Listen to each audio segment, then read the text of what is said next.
filmer avec désir un corps féminin, parce que moi j'ai beaucoup de désir pour ce personnage. J'avais envie comme ça qu'on la désire et qu'on la sente dans une forme de puissance sexuelle, charnelle. Et finalement, de le faire de cette manière-là, c'est venu nous poser tout un tas de questions passionnantes, en fait. Je crois que j'ai toujours écrit des personnages taiseux et que Love Me Tender est sans doute mon film le plus bavard. Et pourtant, ça bavarde pas beaucoup. Les personnages de femmes que j'écris ont un peu tout un point commun qui est comme ça quelque chose d'assez rentré dans les émotions. Et c'est ce que j'ai trouvé chez le personnage de Clémence. Enfin, dès le livre, il y a quelque chose qu'elle ne dit pas. Et en travaillant avec Vicky Krieps, je savais que c'était une actrice qui allait porter ça. C'est une actrice qui trimballe avec elle un mystère. Elle donne pas tout, en fait. Et ça m'intéressait beaucoup. Et je pense que c'est quelque chose que je cherche chez mes personnages. Mon point de départ pour l'écriture, ça a été la lettre qu'elle écrit à son fils, et qui est une lettre qui, dès la lecture, moi, m'avait arraché le cœur, littéralement, et qui était restée en moi longtemps. Quand je me suis mise à écrire, je savais que cette lettre était un pivot, quelque chose que je voulais central dans le film. Dans le film, c'est une voix off avec un long plan séquence et du temps pour les mots, pour ce qu'elle dit. C'est une parole de mère que j'avais jamais entendue, et aussi une déclaration d'amour comme on a rarement l'occasion d'en lire, quoi. Donc oui, ça, c'était au début de l'écriture. Ce qui est sûr, c'est que le livre, moi, je l'ai lu, j'étais une jeune maman. C'est la première fois que je lisais une femme qui s'autorisait à poser la question de l'absolu qu'il y a autour du lien maternel. Et en cela, c'est une lecture qui était libératrice pour moi. Savoir qu'il était possible, ne serait-ce que de se poser des questions, c'est déjà un tabou immense de lever. En l'adaptant, j'ai cherché à transposer ce sentiment de libération, en tout cas à donner des éléments de réponse aussi. Je voulais que cette adaptation et que ce film, à la fin, offre quelque chose aux spectateurs et aux spectatrices. Et je crois que c'est le cas. Moi, j'ai des histoires avec des filles. Des histoires d'amour. Moi, ce qui me fait plaisir, c'est que tu sois heureuse. Bonne nuit. Non? Non, pas du tout. Bon, j'ai cru. Cette histoire de douceur, elle me surprend, moi encore, parce que c'est vrai que les échos qu'on a sur le livre sont souvent ça, la dureté, la radicalité.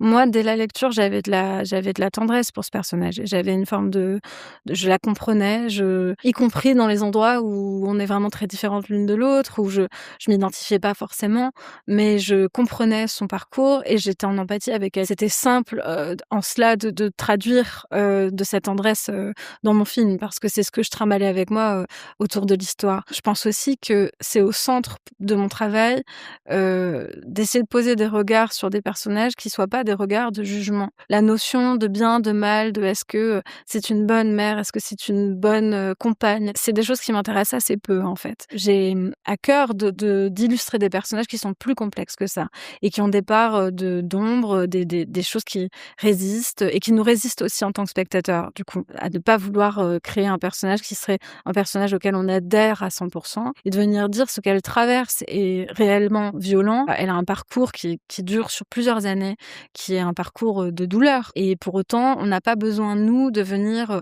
ancrer cette histoire dans de l'ultra-réalisme, dans quelque chose qui serait une approche purement sociale. Moi, j'avais envie de lui rendre ses lettres de noblesse. J'avais envie d'en faire le lonesome cowboy qu'elle est. J'avais envie de raconter son épopée, parce que c'est une épopée, même si c'est une épopée intime. Et ça, c'était important pour moi de la filmer à la hauteur de ce qu'elle me semble être. Paul a été manipulé par son père et il ne pense pas un traître mot de ce qu'il a écrit dans la lettre qu'il a adressée au tribunal. Paul, il va très bien. Quand il te voit pas, il va très bien. Et dès qu'il te voit, c'est le bordel. Ça le bouleverse, ça le secoue. Tu le tirailles. J'écris beaucoup mes personnages par le corps avant de les écrire par le mot. J'ai besoin de réfléchir à comment ils marchent, comment ils se déplacent, comment ils touchent les autres. Donc avec Vicky, on a comme ça travaillé sur le fait qu'elle allait marcher d'une certaine manière, porter ses vêtements d'une certaine manière, avoir très peu de vêtements. Ça, par exemple, ça a été un travail avec la chef costumière de comment créer son vestiaire, qu'est-ce qu'on allait faire. C'est un personnage qui est dans l'épure et de plus en plus au fur et à mesure du film. Et ça donne une peau comme ça, une seconde peau. Donc on a travaillé autour de tout ça, elle et moi, mais aussi la costumière et moi, le chef opérateur et moi. On se posait la question, par exemple, de comment on va la filmer, comment on l'iconise, qu'est-ce qu'on fait de son corps. Moi, j'avais envie qu'elle ait l'air plus solide, plus musclée même que ce qu'elle n'est dans la vraie vie. C'est une femme très grande, très élancée. Moi, j'avais envie qu'elle ait des épaules, j'avais envie qu'elle ait comme ça une certaine carrure. Ça demande de positionner sa caméra à d'autres endroits. Et finalement, là où ça devient intéressant, c'est qu'on se pose la question de comment on filme une femme et comment on filme un homme. Qu'est-ce que ça veut dire venir comme ça renforcer les épaules de quelqu'un? C'est un positionnement de caméra qu'on fait pour les hommes et qu'on fait pas pour les femmes, par exemple. Paul a besoin de voir sa mère. On ne s'énerve pas, d'accord? Et ça fait 2 ans que je lutte pour voir mon enfant.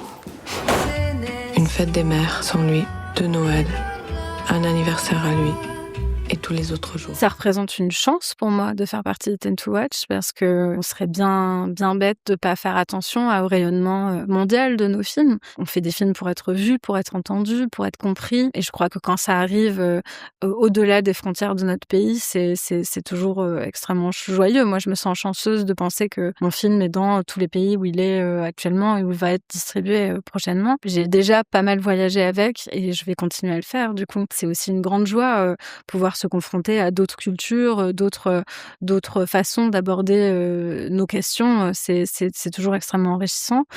Par ailleurs, les personnes qui sont passées avant moi dans ces promos Ten to Watch sont des personnes pour qui j'ai beaucoup d'admiration. Donc c'est vraiment une immense joie. Ouais.